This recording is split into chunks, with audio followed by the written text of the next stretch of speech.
오늘 그 창세기 강의 두 번째 시간입니다. 창세기 2장 들어갑니다.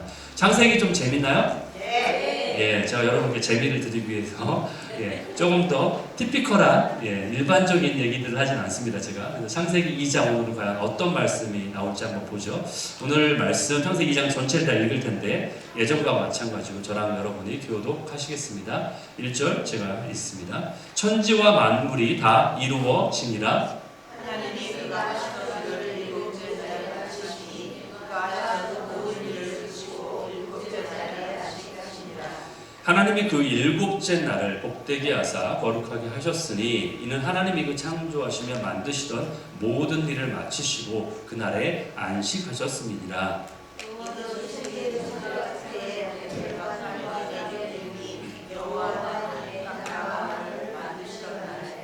여호와 하나님이 땅에 비를 내리지 아니하셨고 땅을 갈 사람도 없었으므로 들에는 초목이 아직 없었고 밭에는 채소가 나지 아니하였으며 안개가 땅에서 올라와 온 지면을 덮으셨더라. 여호와 하나님이 땅의 흙으로 사람을 지으시고 그 생기를 그 코에 불어 넣으시니 사람이 생명이 되니라. 여호와 하나님이 공간에 에덴의 세상을 창설하시고 그 지으신 사람을 거기 주시니라. 여호와 하나님이 그 땅에서 보기에 아름답고 먹기에 좋은 나무가 나게 하시니 동산 가운데에는 생명나무와 선악을 알게 하는 나무도 있더라. 밤이 에덴에서 흘러나와 동산을 적시고 거기서부터 갈라져 내 거룩이 되었으니 첫째의 이름은 비손이라. 금이 있는 하윌라 온 땅을 둘렀으며 그 땅의 이름은 순금이요 그곳에는 벨리온과 마마루가 거리였으며 둘째 강의 이름은 기온이라. 구스 온 땅을 둘렀고 셋째 강의 이름은 데게라 아수르 동쪽으로 흘렀으며 넷째 강은 유브라데라. 여호와 하나님이 그 사람을 이끌어 에덴 동산에 두고 그것을 경작하며 지키게 하시고 여호와 하나님이 그 사람에게 명하여 이르시되 동산 각종 나무의 열매는 내가 위로 먹되 선악을 알게 하는 나무의 열매는 먹지 말라. 내가 먹는 날에는 반드시 죽으리라 하시니라. 여호와 하나님이 이르시되 사람을 혼자 사는 것이 좋지 아니하니 내가 그를 위하여 돕는 뱀을 지으리라 하시니라. 여호와 하나님이 흙으로 각종 들짐승과 공중의 각종 새를 지으시고 아담이 무엇이라고 부르나 보시려고 그것들을 그에게로 이끌어 가시니 아담이 각 생물을 부르는 것이 곧 그 이름이 되더라. 아담이 모든 가축과 공중의 새와 들의 모든 짐승에게 이름을 주니라. 아담이 부른 뱀이 없으므로 여호와 하나님이 아담을 깊이 잠들게 하시니 잠들매 그가 그 갈빗대 하나를 취하고 살로 대신 채우시고 아담에게서 취하신 그 갈빗대로 여자를 만드시고 그를 아담에게로 들어오시니 아담이 이르되 이는 내 뼈 중에 뼈요 살 중에 살이라. 이것을 남자에게서 취하였은즉 여자라 부르리라 하니라. 이러므로 남자가 모를 떠나 그의 아내와 하여 둘이 한 몸을 이루지라. 마지막 절 같이 읽습니다. 아담과 그의 아내 두 사람이 벌거 벗었으나 부끄러워하지 아니하니라. 아멘. 오늘 창세기 2장의 말씀을 가지고 함께 나눌 제목 티끌도 거룩하게 하셨다. 영어로는 Even the dust he has sanctified 라는 제목으로 함께 나누겠습니다. 주님이 창세기 2장 1절에 보면 천지와 만물이 다 이루어지니라 라고 되어 있고요. 2절에 보면은 하나님이 그가 하시던 일을 일곱째 날에 마치시니 그가 하시던 모든 일을 그치고 일곱째 날에 안식하시니라 이렇게 되어 있어요. 그리고 나서 창세기 1장에서는 이 천지 창조의 모든 내용들이 나와 있잖아요. 그렇죠? 그리고 지금 창세기 2장이 나오는데 2장에서는요. 하나님께서 이제 구별하신 어떤 거룩하게 구별하신 내용이 담겨져 있어요. 그것을 여러분이 눈치채셨는지 모르겠는데 하나님께서 거룩하게 구별하셨다라는 것이 세 가지 종류가 나옵니다. 첫 번째, 맨 처음에 구별하신 게 뭐냐면은 그러니까 성경에서는 거룩하다라는 의미는 구별된다라는 거죠. 그렇죠? 여러분 그 얘기 많이 들으셨을 거예요. 성경에서 말하는 거룩하다라는 것이 우리 세상 사람들이 말하는 것처럼 깨끗하게 하다 약간 이런 느낌보다는 구별된다라는 표현이에요. 그래서 하나님이 맨 처음 구별하신 것이 바로 시간이라는 거예요. 시간. 그래서 첫 번째 시간을 거룩하게 했어요. 어떤 시간? 창세기 2장 3절에 나와 있습니다. 여기 보니까 하나님이 그 일곱째 날을 어떻게 했다? 거룩하게 구별하셨다. 그렇죠? 거룩하게 하셨다. 일곱째 날을 거룩하게 구별하셨다. 그날이 무슨 날이에요? 주일, 안식일. 그렇죠? 안식일을 얘기하는 거예요. 하나님께서 가장 먼저 거룩하게 하신 것은 시간을 거룩하게 하셨다는 거예요. 어떤 특정한 시간을 거룩하게 하셨다. 그것이 바로 안식일, 주일에 대한 이야기예요. 그래서 시간을 거룩하게 하셨다. 레위기 23장에 보면요, 특정한 시간을 너희가 거룩하게 지켜라, 이런 말씀이 있어요. 너희가 어떤 특정 시간을 거룩하게 지켜라. 그래서 그러면서 뭐라고 하시냐면, 하나님께서는 모세에게 이 시간의 절기, 어떤 특정한 시간이 있잖아요. 그 절기라고 하는데 그 절기를 여호와의 절기다라고 명했어요. 예. 이것을 하나님의 절기다라고 명하신 거예요. 이것을 말할 때 이렇게 얘기하지 않았어요. 그러니까 이게 너희들의 절기야, 이렇게 얘기하지 않았다는 얘기예요. 이스라엘의 절기야, 이게 아니라 나의 절기야, 여호와의 절기야라고 얘기하시는 거예요. 이것이 굉장히 큰 의미가 있어요. 나의 시간이야, 나의 거룩됨의 시간이야라고 말씀하시는 거예요. 이렇게 하신 목적은요, 거룩한 백성으로 하여금 거룩하게 살아가도록 하기 위한 하나님의 어떤 배려라는 거예요. 배려. 이 말을 제가 좀 더 설명해 드릴게요. 이게 와닿지 않는 분들은 왜 이게 배려일까 이렇게 생각하실 텐데, 여러분 이스라엘 아시죠? 이스라엘 나라 지금 있는데, 이스라엘은요 기원전 63년에 유대 왕조가 로마 제국에 의해 멸망을 당해요. 예. 그리고 그 2000년 동안이나 정확히 말하면 2011년 동안 나라가 없이 이제 떠돌죠. 그렇죠? 떠돌다가 언제 나라가, 이스라엘 나라가 생겨나냐 다시?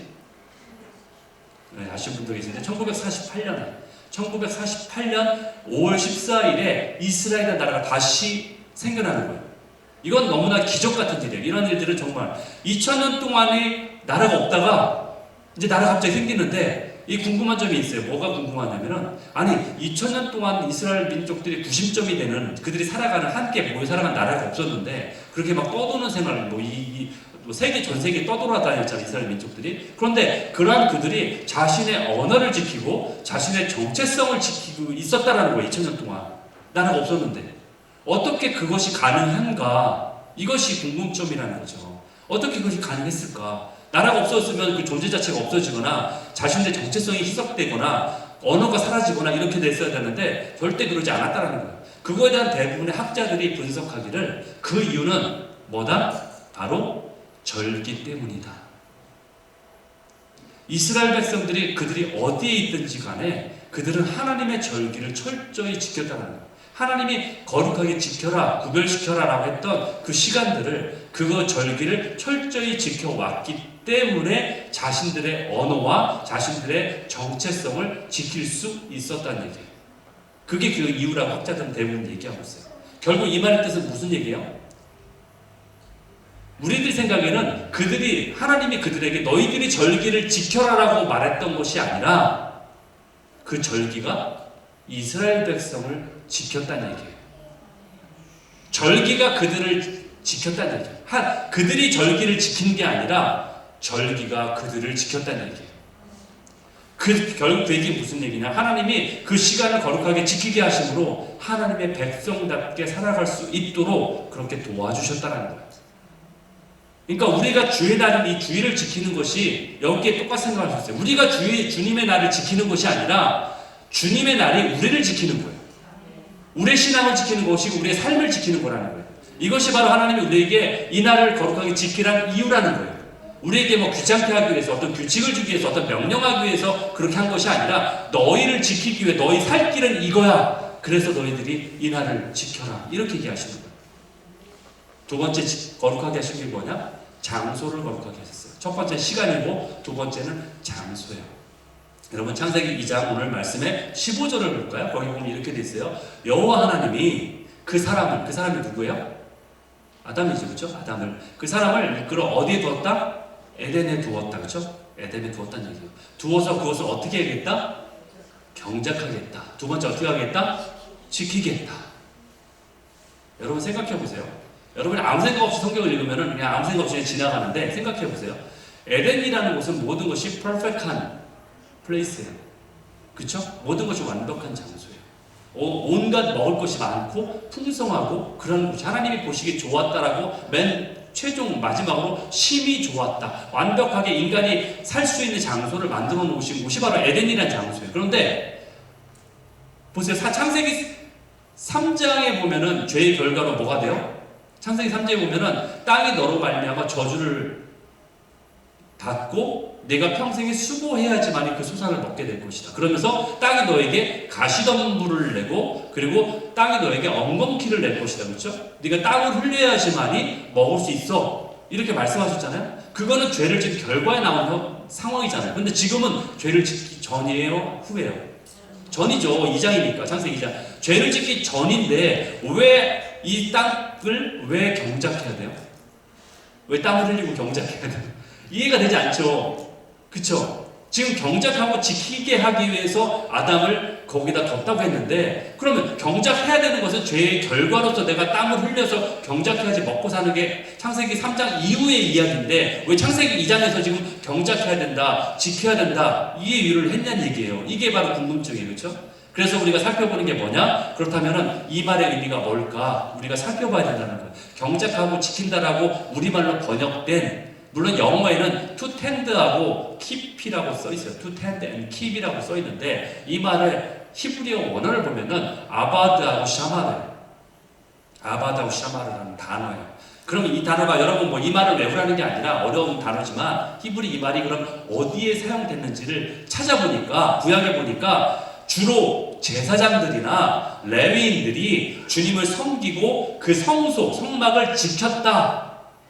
여기에 사용된 이 단어가 바로 아바드하고 샤마르 이 말인 거예요. 경작하고 지킨다라는 그 원어 뜻이 우리말로는 경작하고 지켰다라고 표현됐지만 이 단어가 사용된 곳이 바로 그곳에 사용됐다라는 거예요. 그래서 지금 보시듯이 민수기 3장 7절 8절에도 아바드하고 샤마르가 거기에 사용되는 단어이고요. 그리고 레위기 26장 2절에 보니까 안식일을 지킨다 샤마르라고 되어 있고 그 단어가 그 단어고요. 그리고 신명기 6장 13절에 보니까 섬긴다의 아바드가 거기 사용되는 똑같은 단어가 거기 사용되고 있고요. 신명기 6장 12절 13절에 보니까 그렇게 되어 있다는 거예요. 결국 제사장이나 레위인들에게 주어진 두 가지 명령이 있는데 그들이 해야 될 직무, 역할이 뭐냐면은 아바드, 샤마르 돌보고 영어로는 to tend, 그렇죠? 그리고 지키는 거, to keep, 지키는 거. 경작하고 지킨다라는 표현이 바로 그 얘기라는 얘기예요. 즉 이게 무슨 얘기냐? 에덴도 성소처럼 하나님의 성막처럼 돌보고 지켜야 된다. 그것이 아담에게 주어진 너의 역할이야 라고 말씀하신 거예요. 그러니까 무슨 얘기냐? 이 에덴도 바로 어떤 장소다? 하나님이 계신 임재의 장소다. 에덴하고 성소의 동일점은 뭐냐? 하나님의 임재의 장소다. 하나님이 계시는 곳이다. 그 얘기예요. 그러니까 네가 그렇게 해야 된다는 얘기예요. 아담에게. 즉 아담은요 이 에덴 동산을 책임지는 대제사장과 같은 역할이 주어진 자라는 거예요. 그 뜻을 말하고 있는 거예요. 이 하나님과 함께하는 장소를 돌보고 지켜야 된다. 이것이 아담의 역할이었던 거예요. 그렇기 때문에 우리가 에덴 동산을 생각할 때 우리 생각에는 야 멋있는 무슨 파라다이스 뭐 이런 생각만 할 수 있잖아요. 그렇죠? 무슨 메소포타미아의 풍요로운 또 농경지대 또는 무슨 하나의 아름다운 정원 뭐 이렇게 생각하는데 그것은 외면적인 모습만 그런 거지 실제 중요한 의미는 하나님이 거하시는 임재의 장소라는 얘기예요. 하나님과 인간이 만나는 장소. 그곳이 바로 에덴이라는 거예요. 그래서 중요한 장소이기 때문에 하나님은 아담으로 하여금 그 장소를 어떻게 해라? 경작하고 지켜라. 너희가 돌보고 지켜라. 보호해라. 거룩하게 구별해라. 그 뜻이 거룩하게 장소를 이 에덴을 네가 거룩하게 구별해야 된다. 이것이 바로 아담에게 주어진 역할인 거예요. 막 성소에서 주어진 대제사장의 역할하고 똑같은 역할이 주어진 거예요. 왜? 하나님이 계신 곳이니까. 하나님과 서늘한 날에 거닐었던 대화하면서 하나님과 만나는 장소이기 때문에 네가 이 장소를 거룩하게 구별되게 지키고 보호해야 된다. 그 얘기를 하고 있는 거예요. 결국 에덴은요 인간이 하나님과 만나 대화를 나누고 그분을 예배하는 원형적인 성소예요. 여러분 원형적인 성소란 얘기를 하니까 좀 뭔가 어렵게 들리죠, 그렇죠? 원형적인 성소다. 이 말을 좀 더 제가 쉽게 말하면은 하나님이 거하시는 성소, 성막, 하나님이 거하시는 성소의 원조예요, 원조. 이해가 되시면 그렇게 하니까 원조집. 우리가 맛집도 원조집 있잖아요. 말하자면 그 원조격이라는 거예요. 하나님과 인간이 만나는 성막과 성소가 그런 데인데 그 원조격이라는 거예요. 그곳이기 때문에 그렇게 지켜야 된다는 얘기예요. 그런데 아담이 어떻게 돼요? 죄를 범하죠. 3장에 나오죠. 그렇죠? 창세기 3장에 나오죠. 죄를 범하죠. 그래서 이 성전을 거룩하게 지키는 일에 실패하고 말아요. 거룩하게 지켜야 되는데 죄를 범함으로 실패해요. 그래서 더러운 뱀이 이 성소를 하나님이 함께하는 임재 장소를 더럽히게 됨으로써 아담은 제사장직을 박탈당하게 돼요. 자신의 의무이면서 또한 자신의 권리인 이 동산의 성전을 돌보며 지키는 이 권한을 그래서 천사에게 이양해야만 할 수밖에 없게 되는 거예요. 그래서 창세기 3장 24절에 보면은 이렇게 나와 있죠. 그 후에 인간은 에덴이란 그 주님의 임재 장소에서 쫓겨나게 되면서 대신에 누가 그걸 이양하느냐 그 권한을 그룹 천사가 그룹이라고 되죠. 그룹. 이거는 체르빔이에요.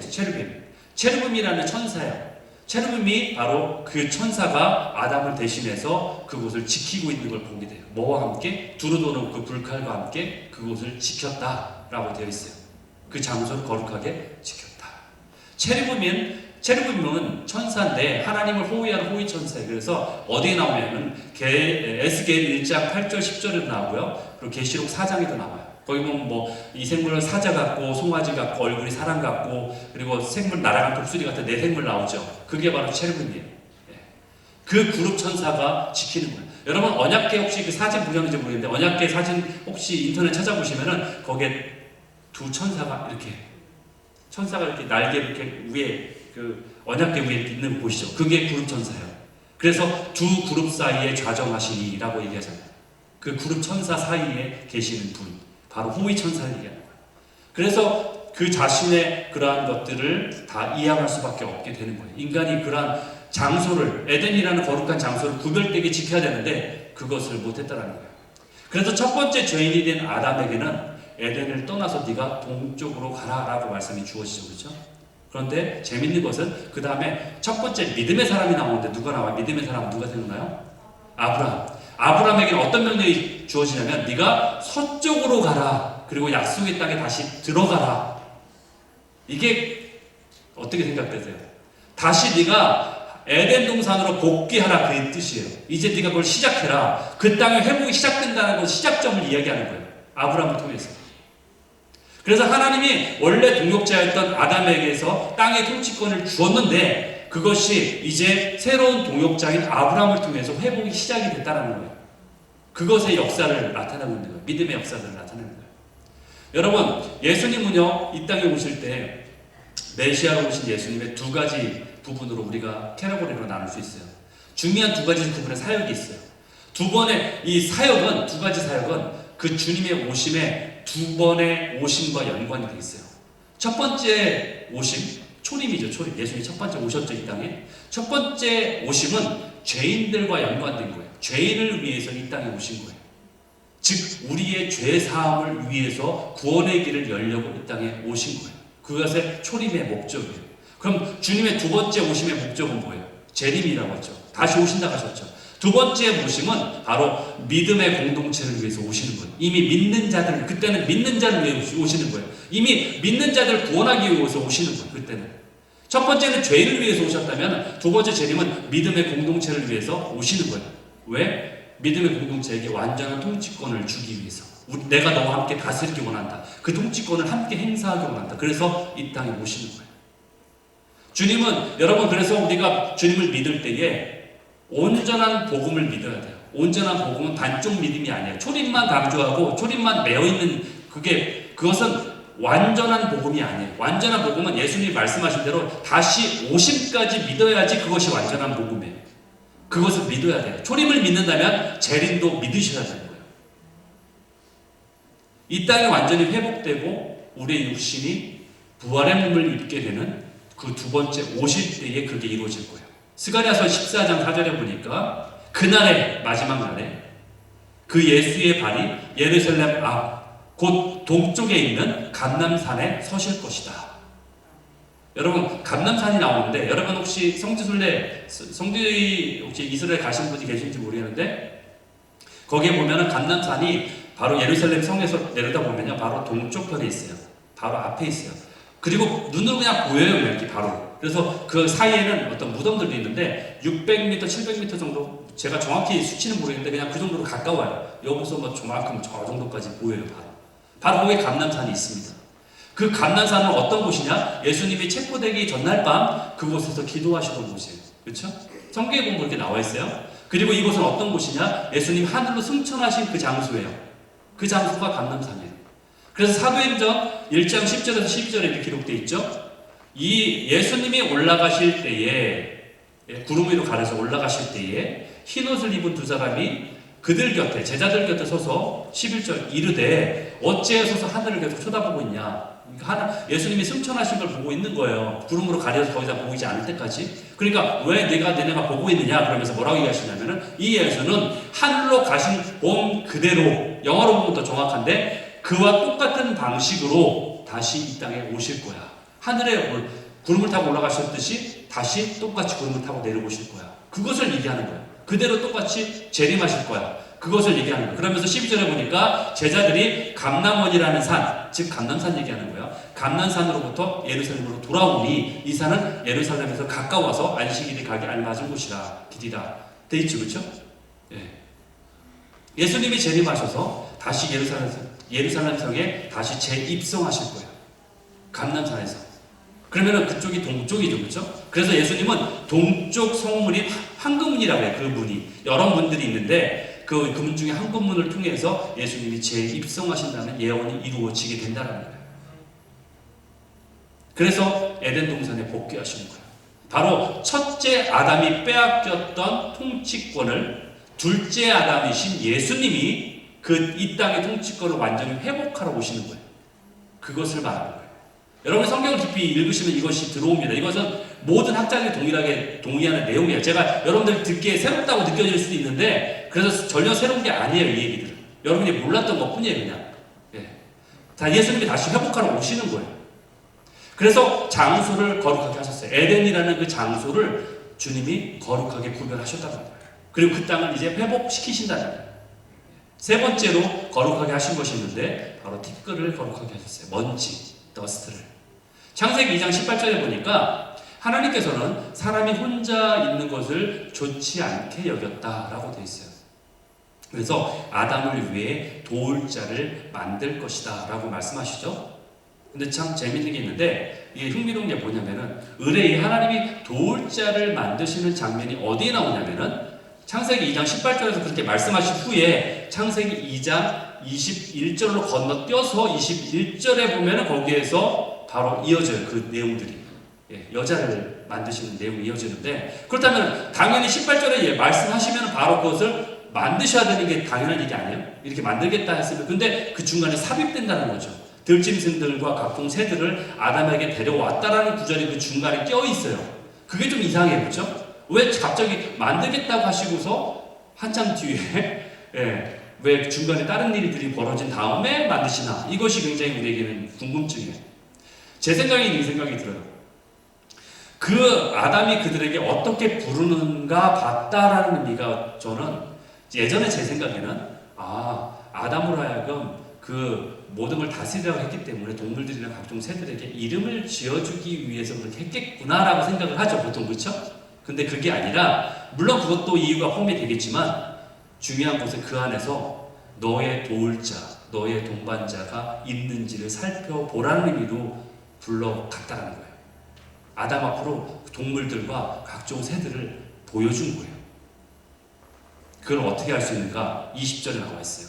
아담이 새와 들의 모든 짐승에게 이름을 주었으나 아담이 자기를 돕는 자를 그 중에서 찾지 못하더라. 영어 성경에 보면 이것이 더 정확하게 나왔어요. 근데 한국말은 약간 희한하게 이렇게 뭉뚱그려서 되어 있기 때문에 그냥 이름을 지어주기 위해서 불렀구나. 근데 그냥 근데 그들을 보면서 외로움을 느꼈겠구나. 왜냐하면 다들 암수 한 쌍씩 있었으니까, 그렇죠?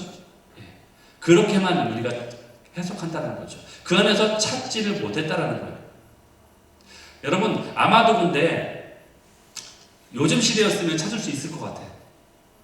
요즘 시대 같으면은 찾을 수 있을 것 같아요. 저도 개를 키우지만 반려견이라고 이름까지 짓죠, 그렇죠? 심지어는 펫에게 자신이 기르는 펫에게 자신의 유산을 상속하는 시대가 됐기 때문에 요즘에 아마 아담이었으면은 아마 펫을 나의 반려자로 동반자로 삼고서 했을지 모르겠어요. 그러나 그때는 그렇지 않았다는 얘기예요. 아담은 수많은 동물과 새들에게 암수가 존재한다는 것을 보면서 아마 마음속으로 굉장히 착담했을 거예요. 와, 다들 암수가 있는데 나는 혼자구나라는 것을 느꼈을 거라는 거죠. 그래서 결국 하나님은 아담을 잠들게 하고 그의 갈비뼈를 취해서 여자를 만드세요. 그러면서 여자를 만드신 후에 다른 동물이나 새들을 아담 앞으로 데려온 것과 똑같은 방식으로 아담 앞으로 여자를 데려옵니다. 이해되세요? 그러니까 동물이나 새들에게 이름을 지어줬던 것처럼 아담이 그 데려온 여자는 우리가 알고 있죠. 이름이라는. 근데 그 형체에게 이름을 져주는 거예요. 이해되세요? 이게 어떤 의미인지. 동물하고 새들을 그 아담 앞으로 데려갔을 때 이름을 지어줬잖아요. 그런데 이번에는 그 여자를 데려다 주는 거예요. 그러면서 어떻게 하는지 보는 거예요. 하나님이. 그러니까 그를 보면서 뭐라고 얘기해요? 23절 나오죠? 이는 내 뼈 중에 뼈구나. 오, 살 중에 살이구나. 알아차리는 거예요. 자기 몸의 일부라는 걸 알아차린 거예요. 이제는. 딱 보자마자 그걸 알아차리는 거예요. 누군지 정확히. 그러면서 이를 여자라고 부르겠다. 이름을 져준 거예요. 한 번에 보고서 바로 이 자가 나를 도울 자, 나와 함께 할 자라는 걸 단번에 알아차렸다는 거예요. 여러분, 이걸 성경을 보면서 여러분들이 혹시 싱글들은 이걸 보면서 결혼 상대자는 내가 단번에 알아볼 수 있구나 라고 적용해서는 안 됩니다. 그럴 수도 있지만 그렇지 않을 수 있다는 거. 예. 여러분, 제가 6년 전에 한 집회에서 주님이 주신 어떤 통찰력을 제가 받은 게 있어요. 그게 뭐냐면은 남자와 여자에 대한 어떤 통찰력인데, 그 남자로서 전 태어났잖아요. 그래서 남자로서 제가 처음에는 그래도 아무래도 남자가 먼저 창조됐으니까 남자가 더 우월하지. 약간 그러니까 대놓고는 그렇게 얘기 안 해도 마음 한켠에는 그래도 한쪽으로는 그래 가부장적인 거라든지 무슨 뭐 남성 우월주의라든지 유교적 사상이라든지 이런 거에 대해서 어떻게 저럴 수 있지라고 제가 생각을 했지만, 그래도 마음적 한켠에 어딘가에는 약간 그래도 남자가 좀 더 낫지 뭐 약간 이런 식의 생각이 저에게 있었어요. 근데 그 집회에 참석했는데 그 집회는 이제 남자와 여자의 부부관계에 대한 어떤 것들에 대한 기도를 했던 시간이었어요. 그 시간이. 근데 그때 막 기도하는 중에 주님이 저에게 이런 통찰력을 주셨어요. 저에게 그러시는 거예요. 너는 아담을 창조했을 때 그 사람이 아니야 라고 저한테 그러시는 거예요. 너는 내가 사람을 창조했을 때 그 맨이죠, 맨. 그게 남자가 아니라는 거예요. 그 맨이 네가 아니야 라는 거예요. 응? 이게 무슨 얘기지? 내가 남자가 더 좋아해 안 되니까. 너는 갈비뼈 없잖아.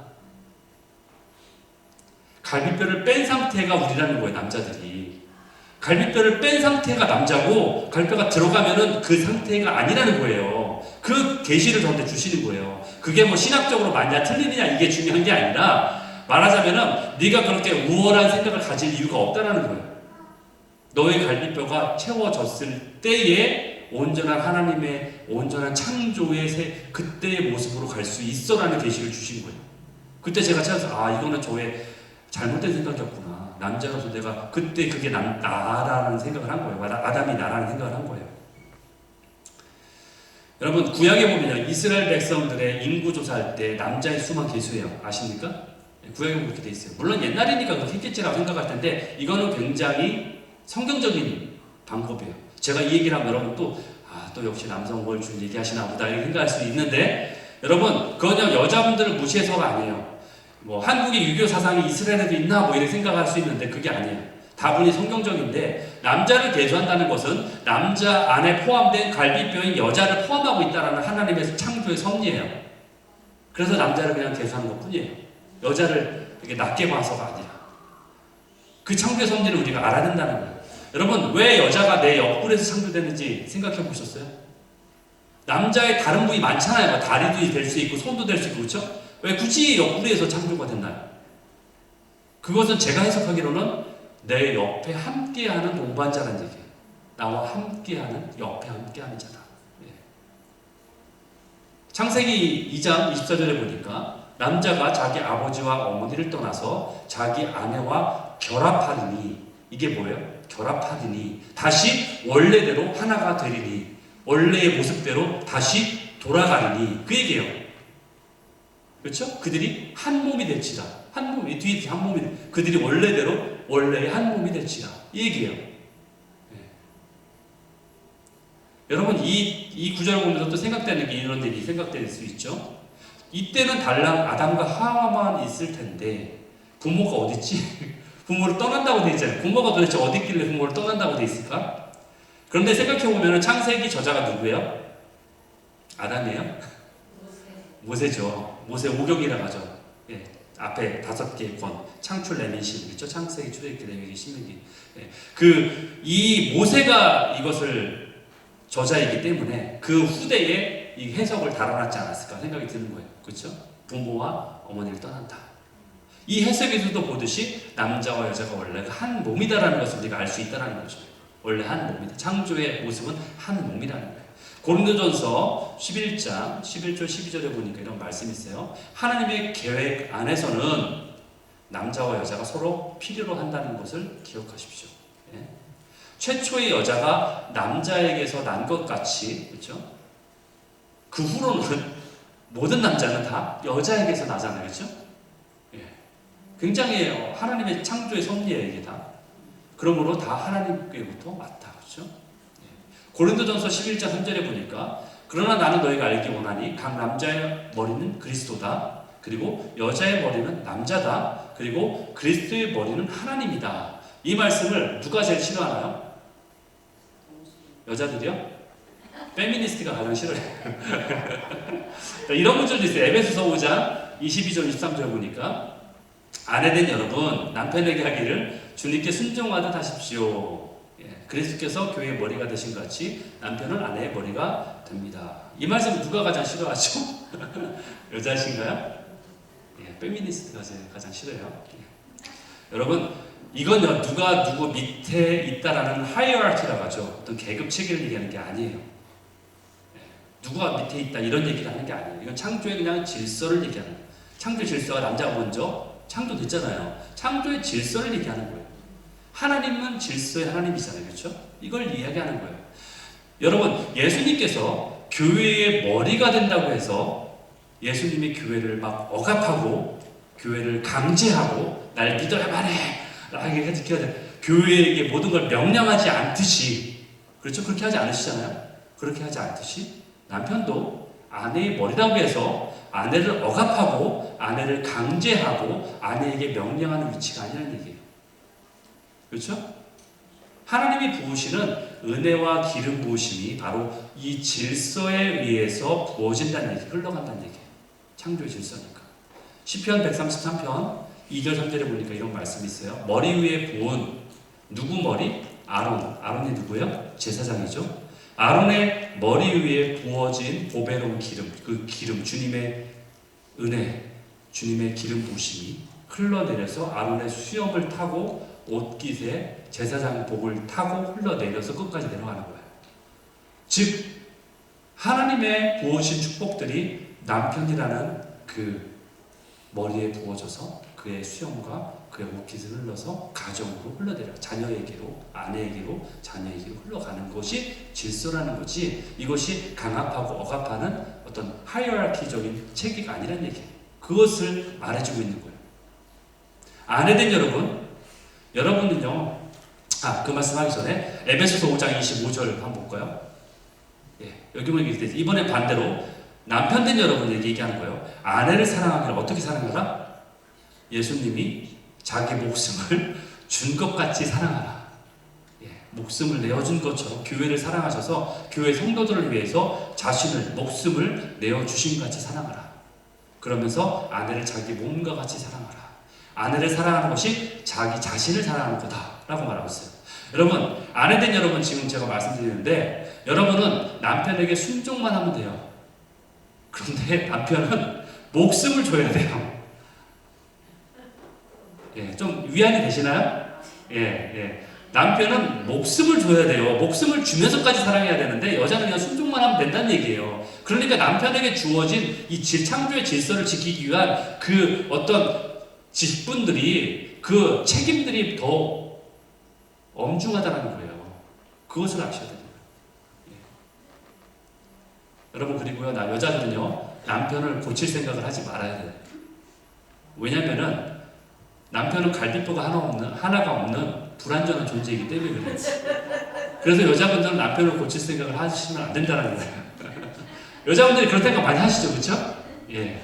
근데 여자분들은 오히려 여자분들이 완전하신 분들이에요. 그러니까 남편을 그냥 불쌍히 여기시면 됩니다.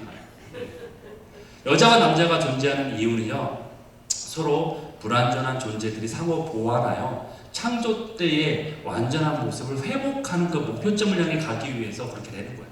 그래서 그렇게 창조가 된 거예요. 남자분들은 여자가 있을 때에 비로소 온전한 그 하나님이 창조하신 남자로서의 온전해진다는 것을 잊지 말아야 돼요. 그래서 남녀는 서로를 위해 존재하는 것이고 서로가 함께 함으로 주님의 창조의 모습에 더 가까워지게끔 그렇게 창조가 된 존재예요. 그렇기 때문에 저는 절대로 페미니스트나 페미니즘에 반대합니다. 그 절대로 옳은 성경적인 게 아니에요. 그 여성의 인격을 위한다는 게 절대로 아닙니다. 하나님은 여자의 인권을 위한다고 말씀하지 않으세요. 창조된 남자와 여자가 함께 온전한 연합을 이루라고 말씀하세요. 한 몸을 이루어야 된다. 그것이 하나님이 원하시는 온전한 상태라고 말씀하세요. 여러분, 우리가 어떠한 자로 창조함을 받은 피조물인지 아는 것, 이것이 바로 나의 정체성을 온전히 아는 거예요. 우리가 무엇을 위해 창조함을 받았는지 아는 것, 그것이 바로 우리의 부르심을 알려주는 거예요. 그리고 우리가 어떠한 자인지를 아는 것, 그것이 바로 진정한 겸손이에요. 그것이 바로 진정한 겸손이에요. 내가 바로 피조물이구나. 내가 바로 그 사람이구나. 이것을 아는 것, 이것이 바로 진정한 겸손이에요. 나의 창조주가 있다는 걸 인정하는 것. 내가 그러한 자구나. 이렇게 불완전한 자구나. 그래서 난 하나님의 은혜가 필요한 자구나. 이것을 아는 것이 진정한 겸손이라는 거예요. 내가 주인이 아니라는 것. 내가 창조주를 흉내내지 않아야 되는 것. 예. 내가 피조물이라는 것을 정확히 아는 것이 바로 예배의 시작이에요. 그럴 때 우리가 주님을 예배할 수 있어요. 여러분, 칠흑같이 어두운 밤에 우리가 조그만 촛불을 하나만 켜도 엄청 밝죠, 그렇죠? 예, 등 하나만 켜도 이 등이 밝아요. 그런데 이 촛불을요, 대낮같이 환한 정오의 그 태양 밑으로 가지고 나가보세요. 우리는 흔적도 찾을 수 없어요. 그 빛이 이게 빛을 내고 있는지. 여러분, 자동차의 헤드라이트가 굉장히 강하잖아요. 근데 한낮에 헤드라이트를 켜보세요. 이게 켰나 내가? 안 켰나? 알 수가 없어요. 우리는 하나님의 빛 앞에서는 아무런 흔적을 찾을 수 없어요. 알량한 우리의 도덕이나 우리의 의나 이런 것들이 부끄러움밖에 될 수 없어요. 태양 대신, 아니 태양보다 더 위대하신 하나님 앞에서는 내 빛이 밝다라고 자랑할 자가 없다라는 거예요. 주님의 그 공의와 위엄 앞에 자랑할 자는 아무도 없어요. 하나님 앞에 아무도 없어요. 그저 우리는 잠잠할 수밖에 없다라는 거예요. 그게 바로 우리 피조물의 위치예요. 바로 먼지와 같은 자들, 그렇죠? 우리는 먼지에서 창조된 자들이, 흙에서 먼지에서 창조된 우리예요. 여러분, 제가 예전에 아주 오래됐어요. 한 10년 넘는데 이렇게 전도사 때 같아요. 설교 준비하면서 앉아있는데, 책상에 앉아있는데 LA 있을 때예요. 개미 한 마리가 이렇게 쑥 지나가. 그때는 날씨가 더울 때는 개미들이 많이 집 안으로 들어와요. 그때. 네, 그럴 때가 있어요. 이게 끝에 여름 어떻게 뭐라고 불렀지? 어쨌든 그때 여름에 거의 끝날 때쯤에 그런 때가 많은데 개미들이 막 집어 들어오면 막 개미가 막 이렇게 지나다녀요. 그러면 저는 개미를 딱 보면서 아무 생각 없이 지그시 눌러줘요. 손가락으로 이렇게. 네, 여러분도 그러시죠? 아니에요? 이렇게 얘들 생명이니까 이거 밖에다 이렇게 내놓으세요? 아무 생각 없이, 아니 생각할 필요도 없어요. 그냥 자동적으로 아무 생각 없이 지그시 눌러요. 예. 제 손가락 하나만으로 그냥 죽여도 예, 금방 죽어요. 예, 제가 뭐 이걸 막 죽이려고 망치를 가지고나 뭘 연장을 가질 필요도 없어요. 그냥 손가락 하나로 이렇게 살짝 눌러도 죽어요. 개미는, 그렇죠? 지그시 눌러줍니다. 예. 그러면서 아무런 가책도 느끼지 않아요. 저는 내가 생명을 죽였다 하면서 회개해야지 뭐 이러지 않습니다. 근데 그 순간 저에게 갑자기 머리를 딱 스치고 지나가는 생각이 드는 거예요. 그렇다면 주님과 나와의 간격이 나와 개미와의 간격보다 좁을까? 더 멀까? 이 생각 해보는 거예요. 생각해 보셨어요? 여러분, 우리는 같은 이 지구상에 존재하는 생물이에요. 그냥 동물, 아까 새들 동물 참고하셨잖아요. 그 중에 나가 있고 개미가 있는 거예요. 근데 내가 개미를 죽이는데 아무 가책도 안 느끼고 아무런 힘도 안 들이고 싹 죽여요. 그냥. 그러면서 나는 당연히 우월한 존재니까 내가 얘를 죽여도 아무런 가책을 안 느껴요. 이 생명을 죽인다고 해서 내가 뭐 이거 크게 마음을 동요되지 않아요. 그렇다면 주님은 완전히 나와 동떨어진 분이잖아요. 완전히 진짜로 말하면 그분 신이시잖아요. 하나님이시잖아요. 그분이 나를 만약에 개미처럼 생각하고도 나를 지그시 손가락으로 이렇게 누르신다고 생각하세요. 뭐 손가락 힘 안 해도 그냥 말씀만 하셔도, 아니 생각만 하셔도 죽일 수 있잖아요. 진짜로. 그분은 그러지 않으시겠지만 당연히 그만큼의 간격이 있다고 생각해 보세요. 그런데 그 주님이 인간의 몸을 입고 이 땅에 오셨다는 거예요. 여러분 개미가 되고 싶으신 분 계세요? 없죠. 굳이 그걸 왜 굳이 뭐 영화도 아니고 내가 굳이 개미가 왜 돼요? 그런데 개미의 몸을 입고 마치 그와 같은 거예요. 그보다 더한 간격이 나와 하나님과 사이에 있는데 그분이 우리 인간의 몸을 입고 이 땅에 오셔서 그 수치를 굳이 당하시고 목숨까지 내어놓으시고 그것을 깨달으니까 그것이 나의 은혜가 되는 거예요. 내가 그런 자구나. 주님이 나를 지그시 눌러도 내가 아무 말 하지 않아야 되는데 나는 주님께 불평하고 있구나. 내가 그런 자구나. 주님과 나와 이렇게 간격이 넓은데 주님은 나를 자녀 삼으셨구나. 나를 사랑한다고 말씀하시는구나. 그래서 저는 너무 거기 간격이 되는 거예요. 개미를 통해서 은혜를 입어서 저는 개미를 죽임을 통해서. 여러분 도자기 만들 때 도공이 영화 드라마 보시면 그런 거 보이죠. 위대한 장인이 도자기를 싹 만드는 제자 같은 걸 만들다가 딱 둘러보다가 이게 아니야 하고 딱 깨요. 그렇죠? 그럼 제자 아니 저렇게 잘 만든 것을 왜 굳이 그렇죠? 예. 제자가 봤을 때는 저거 깨지 않아도 되는데 저렇게 잘 만든 걸 왜 깨세요? 막 그러죠. 반대로 여러분이 도자기라고 생각해 보세요. 성경에도 그런 표현이 있잖아요. 나는 토기, 주님은 토기장이에요. 그렇죠? 나는 진흙. 토기를 깰 때 그 깨어진 토기가 나를 왜 깨냐고 막 항의해요? 절대 그러지 않죠. 물론 무생물이니까 항의 못하겠지만 생물이라고 해도 항의할 수 없죠. 왜? 토기장이가 만든 건데 내가 깨는데 뭔 상관이에요. 그렇죠? 마치 그와 같은 거예요. 주님이 우리를 그렇게 하셔도 우리는 항의조차 할 수 없는 존재인데 우리는 주님께 막 항의하고 있고 내가 조금만 한데도 주님 왜 이러세요라고 막 반발하고 그렇죠? 그렇잖아요. 그러니까 우리는 우리의 위치를 망각하고 있는 거예요. 사실은 그걸 온전히 인식한 자는 그것이 정말 우리가 은혜라는 것을 내가 깨닫지 못하고 있다는 거예요. 은혜가 없이 살아가고 있는 거예요. 사실은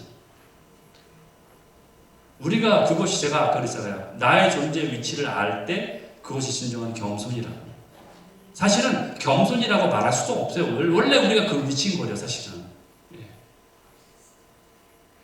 주님은 인간의 육신을 입고 이 땅에 오셨어요. 그래서 실제 인간이 되셨어요. 그것도 똥기저귀를 갈아줘야만 살아갈 수 있는 아기로 오셨어요. 주님이. 육신의 엄마의 도움 없이는 생존할 수 없고 살아갈 수 없는 그러한 자신의 생명을 이어갈 수 없는 그러한 연약한 아기로 이 땅에 오셨다는 거예요. 그것을 우리가 생각해야 된다는 거예요. 이것이 엄청난 은혜예요. 창세기 2장 7절 여호와 하나님이 땅에 더스트로 흙으로 먼지로 사람을 만드셨다. 그러니까 그 사람이 생명체가 됐다.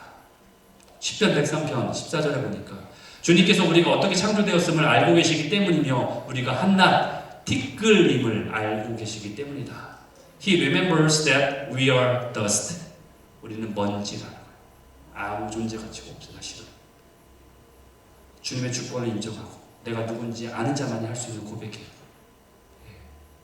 여러분 시간을 거룩하게 하신 하나님 그 장소를 우리가 살아갈 장소를 거룩하게 만드셨다. 그러나 우리가 배반하고 나왔지만 어쨌든 그러한 하나님 이 모든 것 가운데 티끌인 나를 거룩하게 하시려는 주님의 계획이 있다는 거예요. 티끌마저도 주님은 거룩하게 하실 수 있으세요. 티끌마저도 주님은 이렇게 주님과 함께할 자를 세우기를 원하세요. 바로 우리를 원하세요. 그 하나님의 빛이 내 안에 들어올 때, 그 빛이 우리 인생을 밝힐 때에 이제 우리는 내가 정말 이러한 사람이구나, 내가 사람이구나, 이것을 알게 되는 거예요. 정말 사람이구나, 신이 아니라 사람이구나, 이것을 깨닫게 되는 거예요. 그러니까 바로 이곳에 하나님이 계셨구나라는 걸 깨닫게 되는 거예요. 창세기 28장 16절에 보면 야곱이 잠 깨어서 뭐라고 얘기해요? 여호와께서 과연 여기 계시거늘 내가 알지 못했구나 하면서 베델이라고 그곳을 만들죠. 그렇죠? 베델이 뭐예요? 하나님의 집이란 뜻이에요. 벳엘, 엘이 하나님이고 벳이 집이란 뜻이에요. 하나님의 집이다, 벳엘이다, 하나님의 임재 장소다라고 이름을 줘요. 그동안 하나님이 늘 야곱 곁에 계셨음에도 불구하고 야곱이 그걸 알지 못했다라는 거예요. 근데 그때서야 비로소 하나님의 임재 의식을 깨닫게 되는 거예요. 하나님이 나와 함께 계셨구나, 그것을 깨달은 순간이 그때인 거예요. 하나님 앞에 있는 자신을 발견하는 순간, 그때 정말 따스한 하나님이 여기 계셨군요. 그래서 내가 그 은혜 안에 살아가는 거예요. 아이들이 왜 웁니까? 왜 불안해하고 왜 두려워해요? 아빠와 엄마가 없기 때문에 그래요. 그때 두려워하는 거예요. 여러분, 창조를 기억하세요. 맨 처음 행하신 창조가 빛을 창조하신 건데 이것은 태양빛도 아니고 달빛도 아니에요. 이것은 영이신 하나님이 생명 되신 그분을 알 수 있도록 우리 가운데 주신 생명의 빛이에요. 예수 그리스도세요. 고린도후서 4장 6절에 보니까 어두운데 빛이 빛이라 말씀하셨던 그 하나님께서 예수 그리스도의 얼굴에 있는 하나님의 영광을 아는 빛을 우리 마음 가운데 비춰주셨다. 이 계시가 우리 가운데 있어야 돼요. 그래야 우리 안에 정말 은혜가 있어요. 내가 그러한 존재구나, 내가 그러한 티끌이되 날 사랑하셨구나, 그것을 알 때에 비로소 우리가 행복해질 수 있고, 이것이 진정한 하나님의 창조의 질서예요. 티끌과 같은 존재인 나를 창조하신 것을 믿는 것, 이것을 아는 것이 바로 은혜입니다. 이 은혜 가운데 거하신 여러분 되시기를 예수님의 이름으로 축원합니다. 다 같이 일어나서 찬양하셨습니다.